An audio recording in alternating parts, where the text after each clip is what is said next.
안녕하세요. 쌍둥이 아들을 키우고 있는 30대 후반 워킹맘입니다. 저도 한때는 굴러가는 낙엽만 봐도 웃음이 나던 때가 있었는데 어느새 억척스러운 아줌마가 다 됐네요.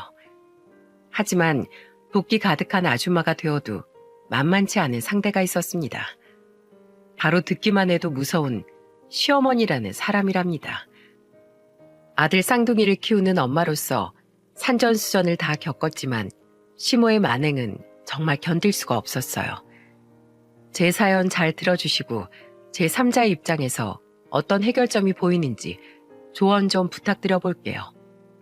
저는 어린 시절 너무 가난하게 살아서 그런지 물건을 하나 사더라도 최저가만 골라 사는 버릇이 생겼어요. 평범하게 살던 어느 날 집안이 한순간에 망하면서 상상도 못한 일이 펼쳐지기 시작했거든요. 성실하게 직장 생활하던 아버지는 정말 좋은 분이셨어요. 하지만 좋은 성품이었던 만큼 아버지는 사람도 잘 믿으셨죠. 저희 집이 한순간에 망했던 이유도 아버지가 사업하는 친구 보증을 서주면서 벌어진 일이었어요. 보증 서줬던 친구 회사가 부도가 나면서 모든 빚을 아빠가 책임지게 됐던 겁니다. 저도 집안이 이런 식으로 망할 거라고 상상도 못했어요. 그날 이후 아버지는 정신적 충격이 상당하셨는지 술 없이는 잠에 들지 못할 정도였습니다. 그걸 본 엄마는 눈물을 삼키면서 아버지가 들고 있던 술을 뺏으셨어요. 그리고 술에 취한 아버지를 보면서 소리쳤습니다. 당신 이렇게 다 포기할 거야? 정말 처자식 다 굶겨 죽일 작정이냐고. 내가 제정신으로 도저히 살 수 없어서 그래. 당신이 나 좀 이해해줘. 정신 똑바로 차리고 있어도 전 재산 날려먹으면서 이렇게 있으면 어떡하자는 거야. 당장 일어나. 정신 차려. 뭐라도 할 생각을 해봐 좀. 매일 술에 취해 사는 아버지가 답답하셨는지 엄마는 급기야 아버지가 마시던 술병을 치우기 시작했습니다. 그리고 어떻게든 살아갈 방법을 찾아가려고 하셨죠. 정말 생계를 위협당하니까 엄마도 급박했던 거예요. 여러분은 살면서 돈이 없어서 전화가 끊겨보신 적 있으십니까? 그때 저희 집은 전화 요금을 못 내서 전화기가 끊길 정도였어요. 어디 그뿐인 줄 아세요? 전기요금이 밀려서 전기도 끊길 만큼 하루하루 암담했습니다. 저도 그 당시 중학생이었지만 첫째로서 동생들을 돌봐야 한다고 생각했어요. 그래서 엄마를 대신해 동생들을 살뜰히 챙겼죠. 그러다 보면 다시 예전처럼 평범한 일상을 되찾을 수 있을 거라고 믿었습니다. 하지만 어떻게든 살아보려는 엄마의 노력은 깨진 독에 물붓기였어요. 엄마는 급한 불을 끄려고 본인 명의로 신용대출까지 받았다가 엄마마저 신용불량자 딱지를 달고 만 겁니다. 부부가 둘 다 신용불량자가 되니까 그야말로 경제적으로 할 수 없는 게 없어진 거예요. 일을 아무리 해도 눈덩이처럼 불어나는 이자와 빚을 감당하기엔 저희 부모님도 감당이 안 됐던 겁니다. 그때부터 저희 삼남매는 늘 피곤한 표정의 부모님을 보고 자랐던 것 같아요. 한 번은 둘째 남동생이 고등학교 입학할 당시에 엄마는 사방으로 전화를 돌리기 바쁘셨어요. 그때 엄마는 한껏 미안한 목소리로 전화에 대고 난감한 부탁을 하셨습니다. 다른 게 아니라 아들이 땡땡 고등학교 나왔다고 했지? 교복 좀 물려받을 수 있을까? 우리 아들도 이번에 거기 입학하거든. 내가 교복값 다는 못 줘도 성의 표시는 할게. 아들 입던 교복 좀 부탁할게. 엄마는 식은땀을 흘리며 전화기를 두 손으로 붙잡고 통화를 하고 계셨어요. 그 모습이 아직도 잊혀지지 않을 만큼 저는 마음이 너무 아팠습니다. 어쩌다 우리 집이 이 지경까지 됐나 너무 답답했어요. 그렇게 어렵게 교복을 물려입고 고등학교에 입학했던 둘째는 축구하는 걸 굉장히 좋아했습니다. 매일 친구들과 축구해서 운동화 밑창이 나만 할 틈이 없었죠. 그러다가 학교를 마치고 집에 온 남동생을 보고 깜짝 놀랐던 적이 있었어요. 손과 발등에 피가 한가득 묻어 있는 겁니다. 그래서 전 남동생을 보고 소리치면서 물었어요. 너 손이랑 발등이 왜 그래? 무슨 일이야? 너 혹시 싸웠어? 아니야. 축구하다가 신발 밑창이 뜯어졌는데 그것도 모르고 축구공 차다가 돌에 발바닥에 찍혀서 그런 거야. 괜찮아. 괜찮기 뭐가 괜찮아. 발등에 손까지 죄다 피투성인데 누나가 약국 가서 약 사올게. 작은 일에도 기가 죽어있는 남동생들이 안타까웠어요. 하고 싶은 일보다 돈이 얼마나 드는지부터 계산하는 남동생들이 그저 아픈 손가락이었죠. 물려받은 교복이 싫다고 할 법도 한데 집안 사정 뻔히 아는 동생들은 그마저도 싫다고 때릴 쓰거나 화를 낸 적도 없었답니다. 부모님이 빚을 갚아 나가는 동안 각자 알아서 현실과 타협을 하면서 살았어요. 저 같은 경우에도 겨우 들어간 대학교를 졸업하기 위해 학자금 대출을 받아야만 했습니다. 정말 빚이라면 지긋지긋했지만 제가 할 수 있는 선택은 학자금 대출뿐이었어요. 어떻게든 대학교를 졸업해서 빨리 취업하겠다는 일념뿐이었으니까요. 그래서 남들 신입생이라고 놀러 다닐 때 저는 손에서 책을 놓았던 적이 없었어요. 심지어 어렸을 때 너무나 힘든 생활을 했기 때문에 근검 절약하는 게 몸에 배어 있었죠. 일부러 아르바이트를 저녁 시간대에 구해서 식비를 줄이기도 했어요. 왜냐하면 그 시간에 아르바이트를 하면 가게 사장님이 저녁을 제공해 주셨거든요. 얼마큼 악착같이 생활했는지 느껴지시나요? 이렇게 이를 악물고 공부한 결과 저는 우리나라의 한 통신회사에 입사할 수 있었어요. 큰 회사에 입사한다고 하니까 엄마는 울면서 제 손을 잡으시더니 미안한 목소리로 말하셨습니다. 우리 소연이 엄마가 해준 것도 없는데 언제 이렇게 잘 커준 거야? 엄마가 왜 해준 게 없어? 나 이렇게 큰 거 다 엄마 보고 배운 거라니까? 앞으로 내가 많이 효도하면서 살게. 아니야. 우리 똑똑한 소연이 앞가림 잘하면서 살아. 해준 게 없어서 미안해. 집안에 딸 하나인데 예쁜 옷 한 번도 못 사줘서 엄마가 너무 마음이 아팠어. 엄마는 내심 딸한테 좋은 옷 한 벌 편하게 사주지 못한 게 마음에 걸리셨던 겁니다. 하지만 저는 입사 후 매달 꼬박꼬박 나오는 월급에 너무나 행복했어요. 더 이상 다른 곳에 아쉬운 소리 하면서 돈을 빌리지 않아도 된다는 생각에 너무도 기뻤습니다. 그리고 저는 월급의 30%를 부모님 남은 빚 갚는 데 보탰습니다. 저는 정말로 부모님이 하루빨리 빚으로부터 자유로워지기를 바랬습니다. 그리고 제가 조금씩 도움을 드리니까 빚이 조금씩 줄어드는 게 보이더라고요. 동생들도 그런 부모님께 십시일반 도와드리면서 가족들이 비로소 똘똘 뭉쳐 어려움을 극복해 나갔죠. 그래서 저는 가난하게 컸지만 가족들의 사랑과 근검 절약을 눈으로 보고 배우면서 잘할 수 있었답니다. 그리고 통신회사에 다니면서 이런 저를 좋게 봐준 사람이 있었어요. 바로 희영이라는 제 친구였습니다. 직장 동료이자 사회에서 처음 사귄 친구였던 희영이는 월급날마다 감탄하는 소리를 했어요. 아무리 부모님이어도 월급에서 그만큼이나 드리면 넌 무슨 돈으로 생활해? 적금은 있어? 당연하지. 내가 좀 아끼면 되는데 그게 뭐 큰돈이라고. 너 진짜 대단하다. 난 가끔 네가 내 친구가 아니라 언니 같아. 정말 대단해. 희영이란 친구는 저만 보면 대단하다면서 감탄을 하더라고요. 같은 회사에서 유일하게 마음을 터놓고 지내는 친구라 저도 의지를 많이 했었죠. 그러던 어느 날 희영이는 저한테 진지한 목소리로 말하더군요. 소연아, 나 믿고 너 소개팅 한 번만 해볼래? 뭐? 소개팅? 나 별로 관심 없어. 진짜 좋은 사람이라 그래. 뭐 하는 사람이길래. 사실 우리 오빠인데 진짜 내 오빠지만 진짜 사람 좋고 얼마나 착한 사람인데 너 정도면 난 우리 오빠 소개시켜 줄 만큼 정말 좋은 사람이야. 어때? 요새 자꾸 여자 소개시켜달라고 난린데 너밖에 떠오르는 사람이 없어. 네 친오빠? 아우, 됐어. 다른 사람 찾아봐. 아, 왜?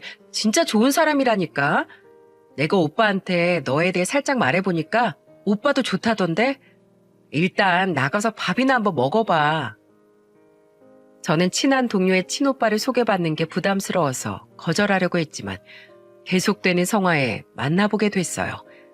그 후 저는 생각보다 더 매너 있고 자상한 모습에 빠지게 된 거예요. 그래서 첫 소개팅을 인연으로 이어나가다가 결혼까지 하게 된 겁니다. 그때 가장 기뻐한 사람은 희영이었어요. 그러면서 희영이는 신이 난 목소리로 제 결혼식 날 저에게 이런 말을 했답니다. 소연아, 우리 오빠가 화나게 만들면 나한테 말해. 내가 아주 홍군형을 내줄 테니까. 그러자 옆에 있던 남편이 그런 희영이를 보면서 한마디를 했어요. 야, 너나 우리 소연이 힘들게 하지 마. 어이구, 벌써부터 애처가 납셨네. 둘이 자주 티격태격하긴 했지만 우애 좋은 남매 사이였어요. 그때만 해도 시모도 배려 있고 좋은 성품을 가지고 있는 것처럼 보였습니다. 신부 대기실에서 티격태격하는 두 사람을 보면서 시모는 다그치며 말하셨어요. 아이고, 둘 다 그냥 나와. 아, 정신 사납게 왜 신부 대기실에서 이러고 있어? 우리 며느리가 속으로 웃겠어. 시모의 말에 그 자리에 있던 모두가 웃었네요. 시부는 워낙 말이 없고 조용한 분이라 시모가 하자는 대로 그저 따르는 분이셨어요.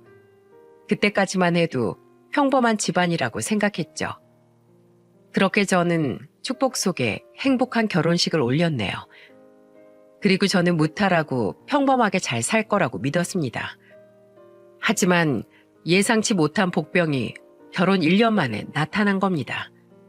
결혼과 동시에 쌍둥이를 임신했던 전 결혼 1년 차에 아들 쌍둥이 엄마가 됐어요. 그때부터 전 모든 게 선택의 기로에 놓였던 겁니다. 어렵게 들어간 직장도 놓고 싶지 않았고 그렇다고 소중한 자식들도 포기할 수 없었어요. 점점 복직해야 될 시기가 다가올수록 저는 스트레스가 이만저만이 아니었죠. 그런데 그때 저한테 구원자처럼 나타난 사람이 바로 시모였어요. 어느 날 집으로 찾아온 시모가 능청스럽게 묻더군요. 아이고, 우리 손자들 잘 크고 있네. 벌써 이렇게 컸어? 그래, 며느리 넌 회사 언제부터 가는 거야? 아직 고민이에요. 육아휴직도 오래 쓰자니 눈치 보이고 그렇다고 회사를 그만두자니 내키지 않아서요. 너도 힘들게 들어간 회사니까 그만두기 싫겠지. 그리고 요즘 세상에 맞벌이를 해야 돈을 벌지. 안 그래? 그러니까요. 둘이나 키우는데 혼자 벌어서 어떻게 키워요? 그래서 넌 어떻게 하고 싶은 건데? 전 사실 회사 계속 다니고 싶죠. 돈이 있어야 애들 키울 수 있는데 어떻게 그만두겠어요? 그래, 네 마음이 정 그렇다고 하면 내가 애들 돌봐줄게. 대신에 내가 애들 봐주는 노동의 값어치는 해야지. 안 그래? 너희도 알지? 애들 키우는 게 얼마나 힘든지. 내가 우리 손주니까 봐준다고 하는 거야. 매달 250만 원씩만 줘. 그럼 내가 아주 제대로 봐줄게. 네? 250이요? 왜? 이 정도면 싸게 해주는 거지. 요즘 사람 쓰려면 얼마나 어려운지 알아? 너도 잘 생각해봐.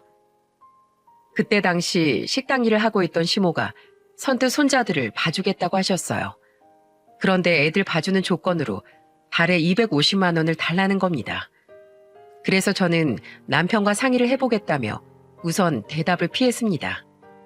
그래서 주변에 물어봐도 매달 250만 원씩 받으면서 손자를 봐주는 시모는 없었어요. 하지만 그때 당시 저한테 선택지가 있었겠습니까?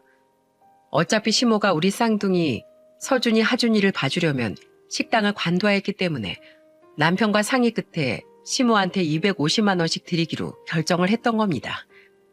그래도 시모니까 정말 잘 봐줄 거라고 믿었어요. 솔직히 남의 손에 맡기는 것보다 가족이 애들을 봐주니까 더 믿음이 가기도 했었죠. 하지만 그 후 저와 우리 쌍둥이들한테 어떤 일이 벌어졌는지 아십니까?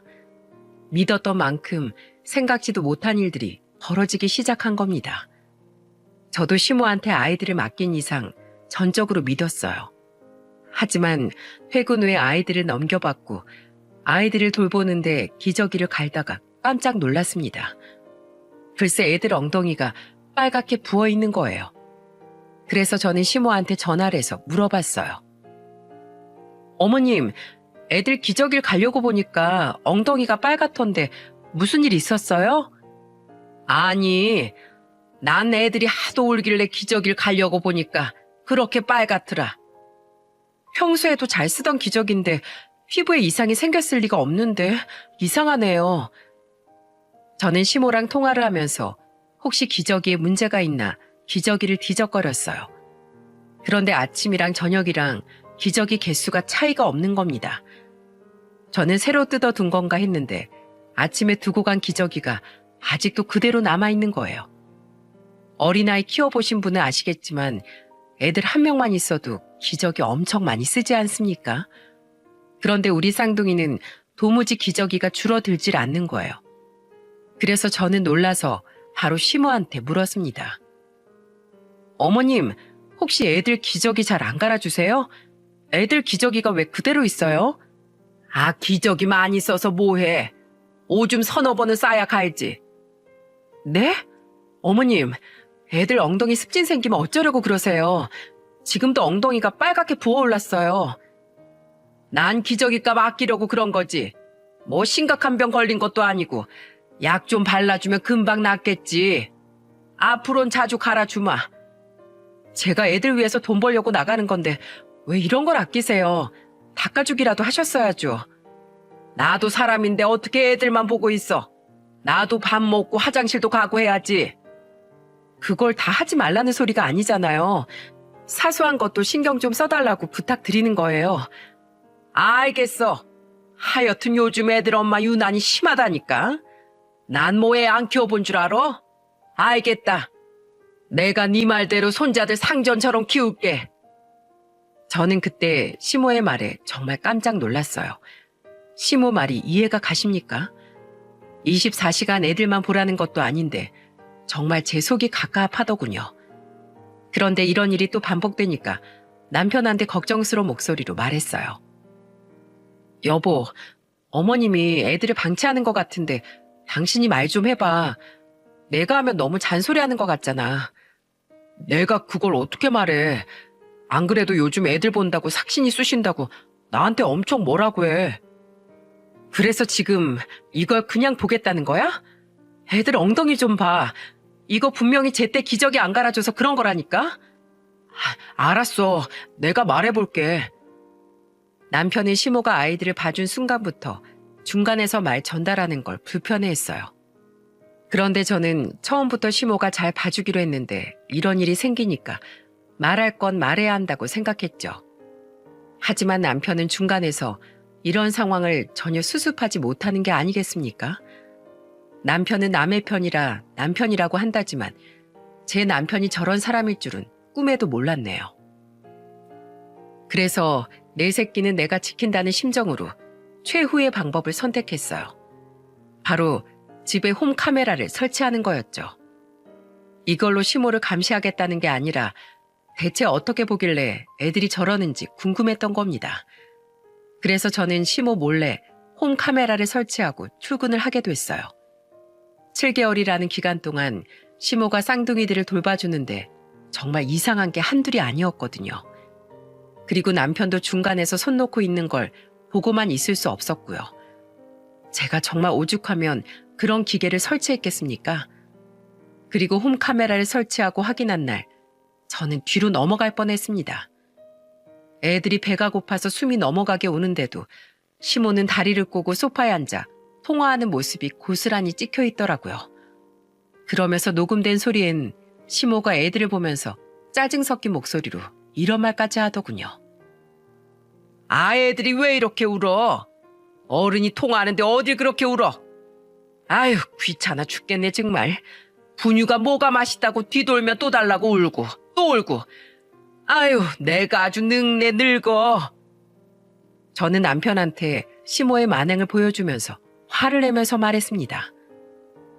당신 이거 보고도 가만히 있을 거야? 어머님이 애들 잘 봐주시기로 하셨던 거 잊었어? 우리 엄마가 이런 분이 아닌데 왜 이러시지? 내가 신신당부할게. 미안해. 한 번만 더 이런 일 생기면 나 정말 가만히 있지 않을 거야. 저는 남편한테 으름장을 놓으면서 말했죠. 남편도 중간에서 잘하겠다고 다짐하면서 말했습니다. 그런데 또 쌍둥이 중에 서준이 이마에 넘어진 상처가 있는 거예요. 한창 보행기를 탈 시기이긴 했는데 누가 봐도 앞으로 고꾸라진 상처 같았습니다. 그래서 전 퇴근하자마자 서준이의 상처를 보고 어머님께 놀라서 물었어요. 어머님, 서준이 이마에 상처 뭐예요? 내가 잠깐 한눈판 사이에 굴러다니다가 다친 것 같아. 너무 신경 쓰지 마. 애들 다 여기저기 까지면서 크는 거야. 네? 아니, 거실이 운동장도 아니고 굴러다니다가 어떻게 이런 상처가 나요? 그리고 연고라도 발라주셨어야죠. 나도 애가 다쳤길래 연고 발라주려고 했는데 집에 연고가 없는데 어떡해. 그러면 저한테 말씀하셨어야죠. 그럼 제가 사왔을 거 아니에요. 야, 너 지금 푼돈 주면서 나한테 명령하냐? 네 남편한테도 뭐라 하더니? 너 진짜 웃긴다. 내 덕분에 회사 다니고 있으면서 어디서 지금 이래라 저래라야? 저는 월급을 드리고 있으니까 정당한 욕을 하는 거예요. 그러니까 화만 내시지 말고 제 말 좀 들어주세요 좀. 저는 너무 답답해서 시모한테 폭발하듯 말했어요. 솔직히 제가 무리한 부탁을 한 건 아니지 않습니까?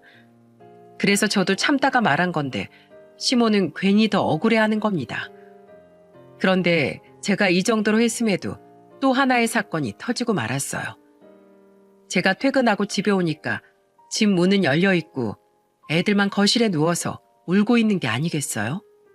숨이 넘어가라 울고 있는 애들만 있고 집안 어디에서도 시모는 눈에 보이지 않는 겁니다.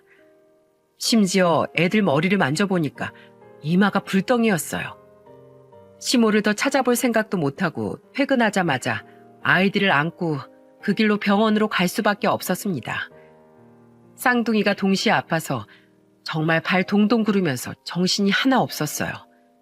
그때 시모한테 다급한 전화가 오더군요. 얘, 너 애들 데리고 갔어? 집에 왜 애들이 없어? 그걸 지금 말이라고 하세요? 쌍둥이들 아파서 병원 데리고 왔어요. 대체 뭐 하신 거예요? 그게 애들 재우고 잠깐 친구가 왔다길래 잠깐 밥 좀 먹고 왔어. 애들만 두고 밖에 나가시면 어떡해요? 제가 퇴근했을 때 그때 나가셨어야죠.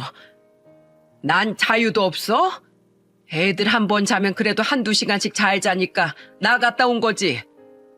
어머니, 지금 술 드셨어요? 목소리가 왜 그러세요? 반주로 좀 한 잔 마셨어. 저는 너무 화가 나서 애들 보지 말라고 말했어요.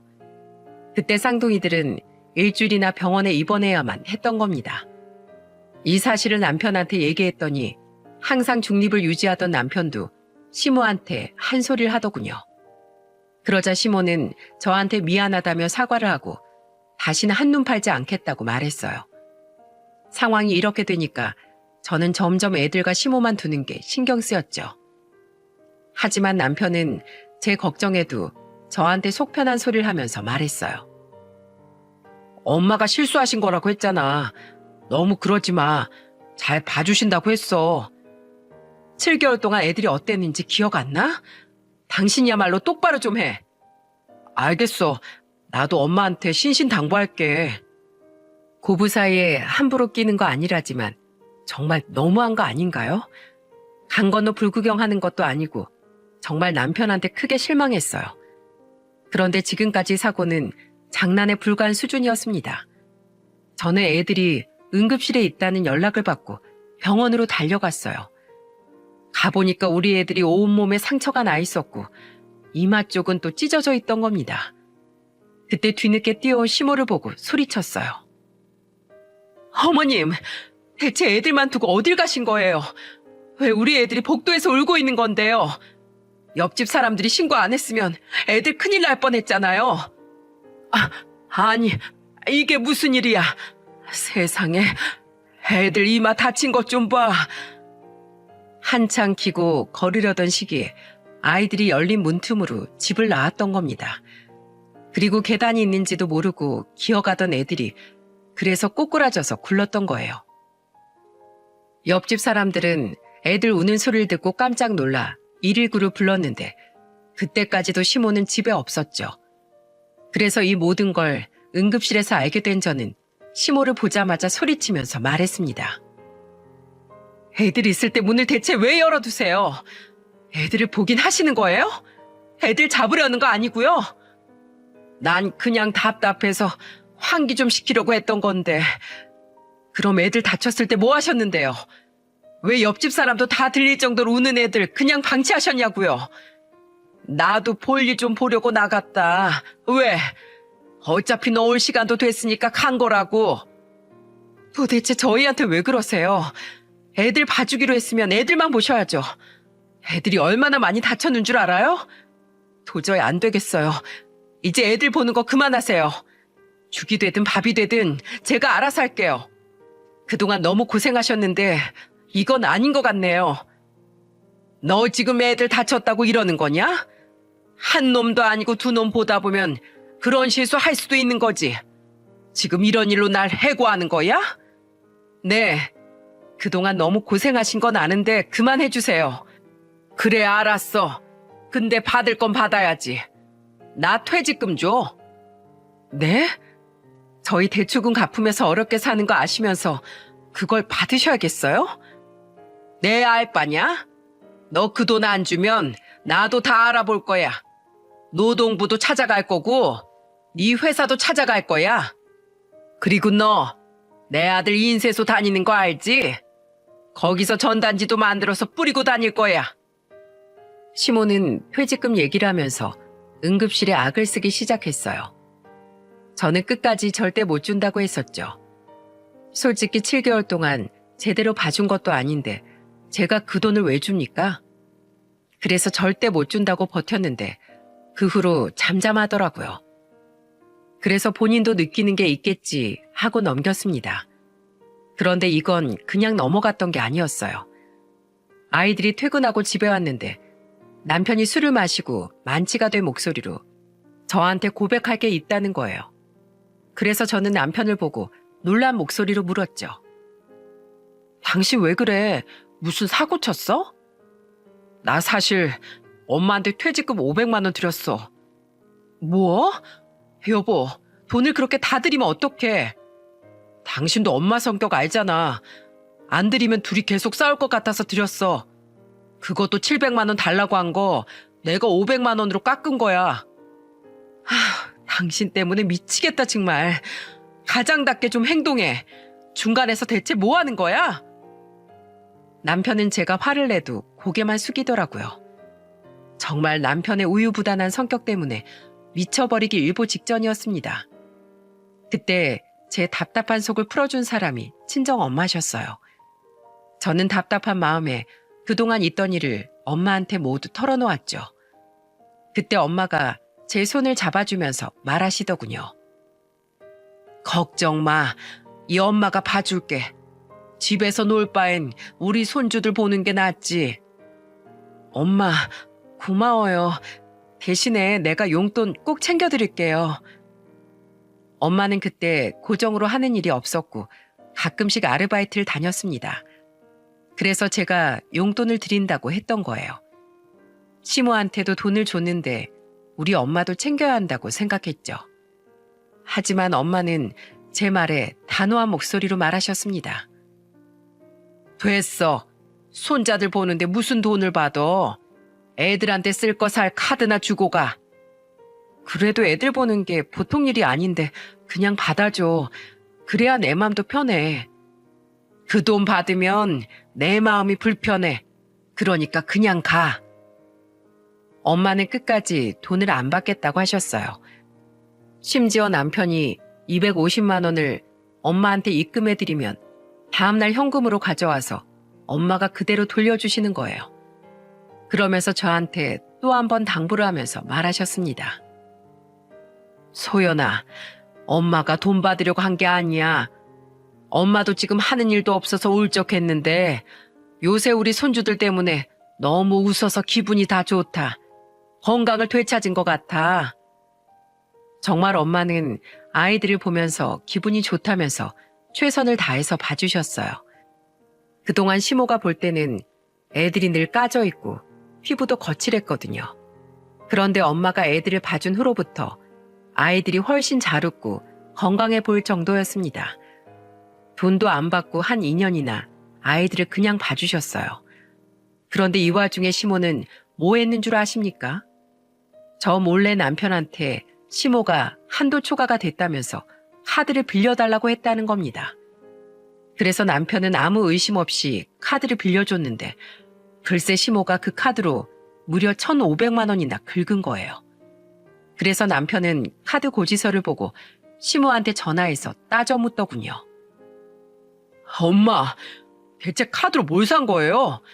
나 와이프한테 눈치 보이는데 왜 그러세요? 나 작년에 차 폐차한 거 잊었어? 불편해서 중고로 한 대 샀어. 뭘 그걸 가지고 그래? 그리고 누가 안 갚는데? 갚을 거야. 잠깐 쓰고 준다고. 대체 언제 줄 건데요? 다음 달에 주세요. 저희도 이거 막아야죠. 다음 달은 못 줘. 나한테 그런 돈이 어딨어. 기다려봐. 내가 6개월 안에 주마. 진짜 6개월 안에 꼭 주세요. 제발 좀 입장 난처하게 하지 마시고요. 엄마가 계속 이러면 엄마한테 이제 아무것도 못 해드려요. 남편은 그때 저한테 계속해서 미안하다는 말만 반복했어요. 진짜 저는 시모 문제로 남편이랑 제일 많이 싸웠던 것 같아요. 보통 아이 낳고 나면 아이 문제로 싸운다고 하죠. 근데 저희 부부는 시모로 인해서 얼마나 싸웠는지 모릅니다. 그때마다 제 술친구는 희영이었어요. 친구이자 가족이었던 희영이는 항상 제 편을 들어주면서 말했습니다. 우리 엄마가 좀 괴짜야. 우리 아빠라도 성격이 좀 단호해야 하는데 그냥 저렇게 맨날 엄마한테 끌려다니는 거야. 남편도 똑같아. 중간에서 조율도 못하고 여기저기 사과만 하고 다녀. 에휴, 우리 오빠도 진짜 착한데 좀 답답한 구석이 있어. 이참에 네가 확실히 잡아. 말 안 들으면 다리 몽둥이라도 쳐서 확실하게 잡아봐. 내가 너 응원해 줄게. 2년 동안 친정엄마의 도움으로 아이들은 잘 크고 있었는데 이렇게 시댁 문제로 머리가 터지는 줄 알았습니다. 정말로 시댁이랑만 엮이면 시모 때문에 답답한 게 한두 개가 아니었어요. 시간이 흐르는 동안 제가 혼자서 10년은 늙는 것 같았습니다. 심지어 돈 주겠다고 큰소리 떵떵 치던 시모가 돈을 줬을 것 같으신가요? 아니요. 10원짜리 한 장도 못 받았네요. 처음부터 시모는 아예 갚을 생각이 없었던 거예요. 그때부터 시모한테 전혀 신뢰를 갖질 못했어요. 그래서 점점 더 시댁과 멀어질 수밖에 없었죠. 계속 불나만 생기는 시댁과 어떻게 가까이 지낼 수 있었겠습니까? 그래도 친정엄마 덕분에 직장 생활도 잘할 수 있었습니다. 그러다 시간이 흘러 2년 동안 쑥쑥 큰 쌍둥이들이 어린이집에 가게 됐어요. 무려 2년 5개월 동안 이어진 엄마의 황혼 육아가 끝이 나고 남편은 저한테 진지한 목소리로 말했어요. 우리 장모님한테 그동안 아이 봐준 돈 드리자. 뭐? 그동안 우리 엄마가 한 푼도 안 받아서 그 돈 다 하면 7천이 넘을 텐데. 그럴 줄 알고 장모님 드릴 돈 내가 다른 통장에 모아뒀어. 우리 애들 이렇게 잘 키워주셨는데 당연히 도리를 해야지. 나중에 후회하지 말고 챙겨드리자. 그게 맞는 것 같아. 그동안 저는 남편의 말에 조금 놀랐어요. 정말 큰 돈이었지만 남편이 착실하게 모아둔 덕분에 전 엄마께 7천만 원을 드릴 수 있었죠. 그래서 저는 그 돈을 엄마한테 입금해 드릴 수 있어서 너무 다행이다 싶었습니다. 하지만 엄마는 여전히 7천이 넘는 돈을 절대 못 받는다며 완강하게 거부를 하셨어요. 그때 남편이 친정엄마한테 단호하게 말하더군요. 장모님, 이 돈 안 받으시면 받을 때까지 장모님 댁에서 먹고 자고 할 거예요. 그러니까 받아주세요. 자식들 마음도 좀 이해해 주셔야죠. 자꾸 이러시면 저희가 나중에 크게 후회할 것 같아서 그래요. 어머님, 제발 좀 받아주세요. 내가 뭘 바라고 한 것도 아닌데 그래도 이렇게 챙겨줘서 정말 고맙네. 내가 정말 잘 쓸게. 우리 사이랑 딸이 힘들게 번 돈인데 귀하게 쓸게. 결국 엄마는 저와 남편이 건넨 돈을 받으셨어요. 그 엄마는 반찬 솜씨를 살려서 반찬 가게를 차리게 된 겁니다. 동네 장사라 그런지 점점 더 입소문이 나면서 안정적으로 자리를 잡을 수 있었어요. 제가 일하는 회사랑 20분 거리에 있어서 퇴근하면서 반찬을 사가기도 했습니다. 그런데 한 번은 엄마 가게에 도착했는데 사람들이 웅성거리면서 몰려있는 거예요. 그래서 저는 사람들의 무리를 뚫고 가게 입구로 갔는데 중년 여자가 엄마한테 소리를 지르면서 난동을 부리고 있는 겁니다. 엄마는 그 여자를 보면서 답답하신지 한숨을 쉬면서 소리쳤어요. 왜 자꾸 이러시냐고요? 제가 뭘 잘못했길래 여기서 이렇게 행패를 부려요? 누굴 진짜 바보로 하나? 사실대로 말하라고.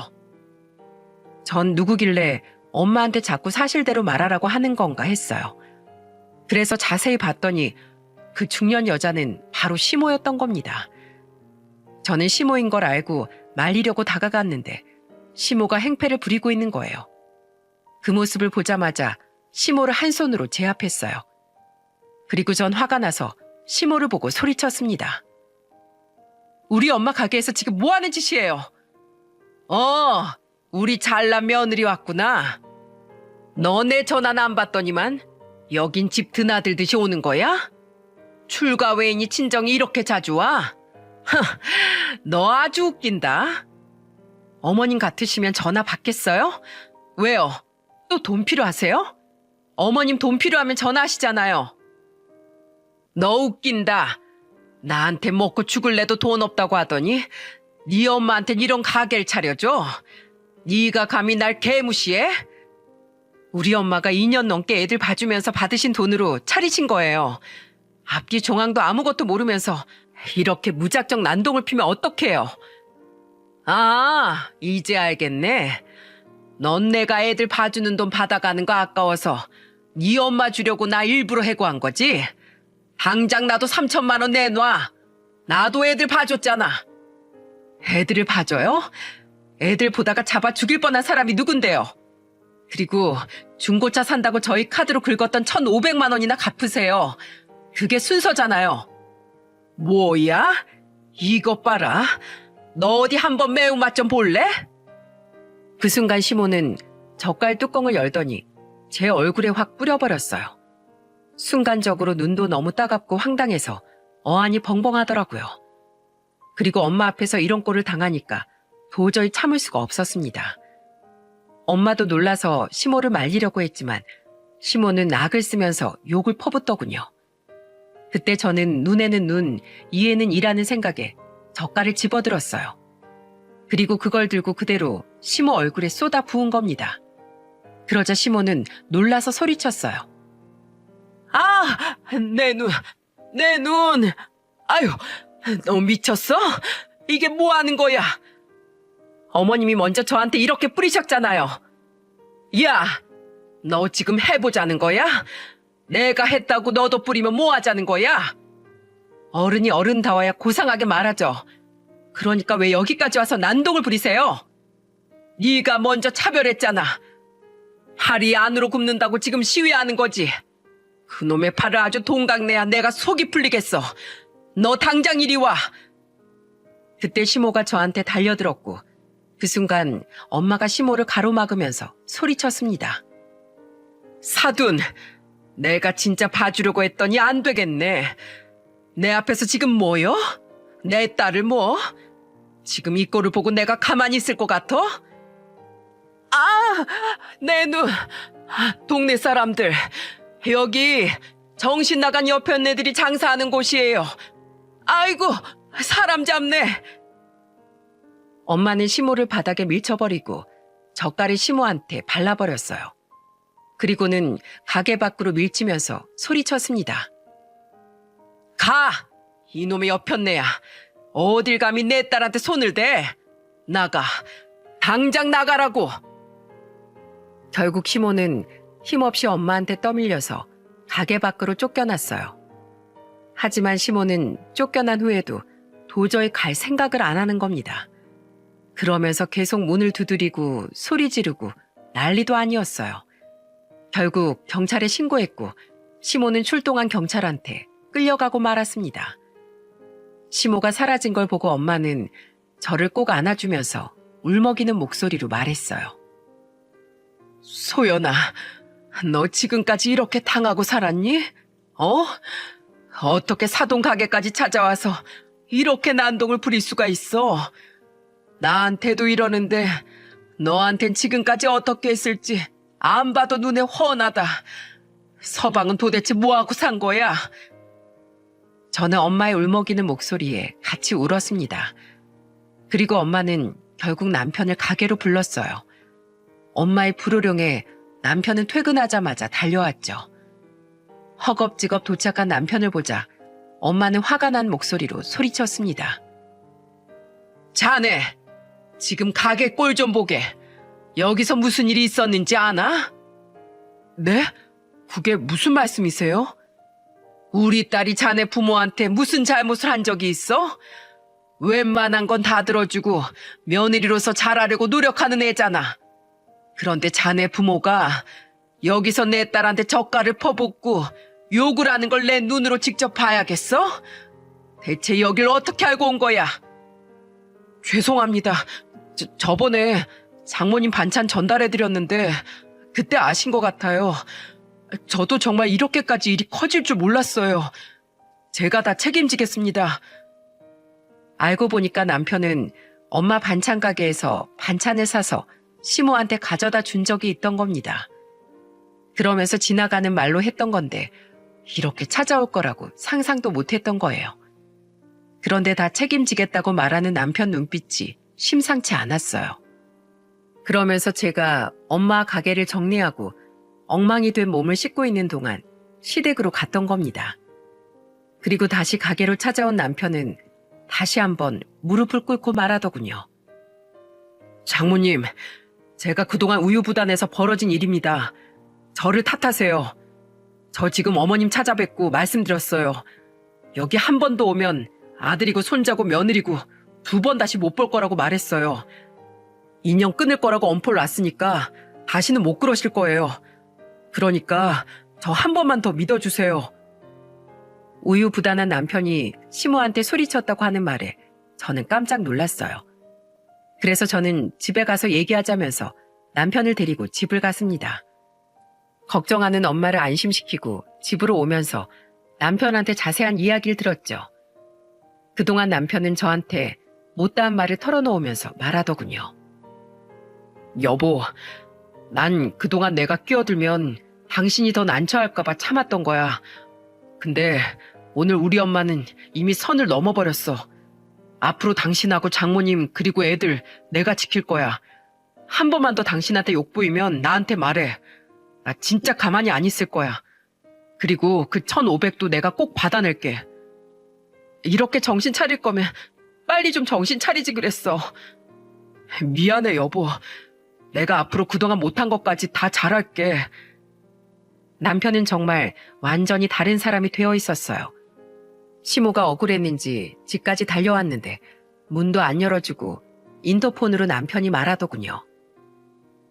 1,500만 원 가져오신 거예요? 그 돈부터 갚으라고 했잖아요. 그 돈이 당장 어디서 나와? 그럼 내일부터라도 나가서 돈을 버세요. 1,500만 원이 얼마나 귀한 돈인지 한번 직접 벌어보시라고요. 그럼 이만 돌아가세요. 정말 차갑고 단호한 남편의 태도에 깜짝 놀랐어요. 그러자 시모는 전화까지 해서 애걸복걸했습니다. 하지만 남편은 끝까지 시모가 돈의 소중함을 알길 바라는 마음에 쉽게 물러서질 않았어요. 끝까지 시모는 남편한테 전화해서 하소연을 하더군요. 내가 다 잘못했다. 나 지금 통장에 16만 원 있어. 아들이 엄마한테 어떻게 그럴 수가 있어. 엄마, 그날한 행동 사과로 끝날 일이 아니에요. 진짜 사과를 하고 싶으시면 돈부터 갖고 진심을 보이세요. 안 그러면 지금 아들 며느리 다 잃을 처지예요. 제발 좀 엄마로서 어른으로서 못난 점 좀 보이지 마세요. 이게 아들로서 마지막 부탁이에요. 끊을게요. 남편의 행동에 시모도 당황했는지 더 이상 전화가 안 오더군요. 며칠 뒤 이 사건을 다 듣게 된 희영이는 저한테 사과를 하면서 전화했습니다. 소연아, 내가 미안해. 나도 정말 이렇게까지 될 줄은 몰랐어. 정말 미안해. 이미 엄마가 더 신뢰를 잃을 것도 없겠지만 내가 엄마한테 정말 제대로 말할게. 내가 너무 미안하다. 엄마를 말렸어야 했는데. 아니야, 너도 몰랐잖아. 괜찮아. 앞으론 이런 일 없게 할게. 진짜 미안하다. 희영이는 그 순간에도 제 편이었어요.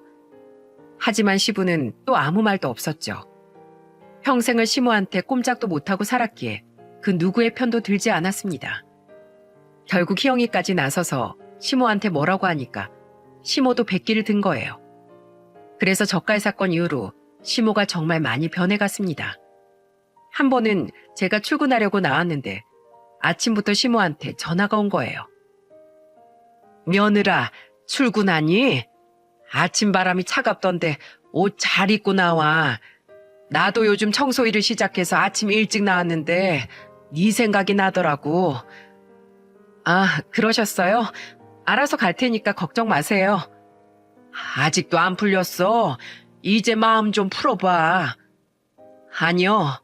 사람 쉽게 안 변해요. 이미 어머님 본성을 다 봤는데 제가 쉽게 풀리겠어요? 시간이 더 필요하니까 재촉하지 마세요. 출근 중이라서 이만 끊을게요. 시모는 전화해서 계속 이런저런 노력을 하고 있다고 말하려고 했어요. 하지만 이건 모두 단편적인 모습이라 오래 지켜보려고 해요. 아직도 저희 친정엄마 가게에서 젓갈을 엎어버리는 모습이 생생하거든요. 솔직히 그 순간 시모 행동에 똑같이 행동한 건 잘못한 일이라고 생각합니다. 그 상황에서 저도 이성을 잃어서 판단력이 흐렸던 것 같네요. 그래서 저도 좀 더 욱하는 성질을 지혜롭게 바꾸려고 노력하려고 합니다.